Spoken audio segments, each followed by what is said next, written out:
So you've been slogging away through obstacle after obstacle and you finally arrived at the end of your tether, ready to give up, ready to lay down and die.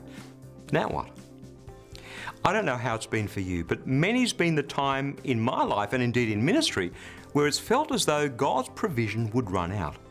That feeling of finding yourself in an absolutely impossible situation where nothing short of a miracle will do. It's not nice, is it? There was a widow in the middle of a drought that God had brought down because of Israel's disobedience. She had little bits of flour and a bit of oil left in a jug.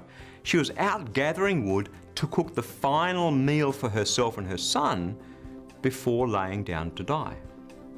All of a sudden, Elijah stumbles on the scene, seemingly out of nowhere. He's starving too. So, as we read in 1 Kings chapter 17, verses 13 and 14, Elijah said to the woman, "Don't worry, go home and cook your food as you said. But first, make a small piece of bread from the flour that you have and bring it to me. Then cook some for yourself and your son.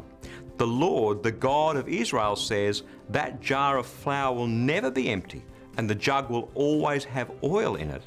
This will continue until the day the Lord sends rain to the land." It sounds impossible, doesn't it? But then, God is a God who specializes in the impossible.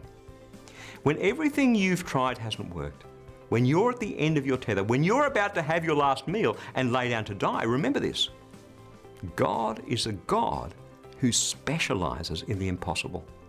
That's His word, fresh for you today. Friend, there is such incredible power in the Word of God. The power to lift you up, the power to get you through, the power you need in those impossible situations. So let me encourage you to stop by at ChristianityWorks.com, head across to the Media Lounge where you'll find literally thousands of messages on all sorts of different subjects, conveniently arranged so that you can find exactly the teaching that you need for today. Again, you'll find the Media Lounge at ChristianityWorks.com.